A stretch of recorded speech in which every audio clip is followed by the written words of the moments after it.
গাধাকে সৃষ্টি করার পর তাকে বলা হলো সকাল থেকে সন্ধ্যা পর্যন্ত তাকে ক্লান্তিহীন পরিশ্রম করতে হবে,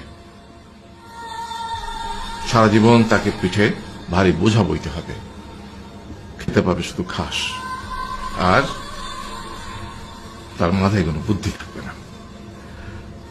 তার আয়ু হবে 50 বছর।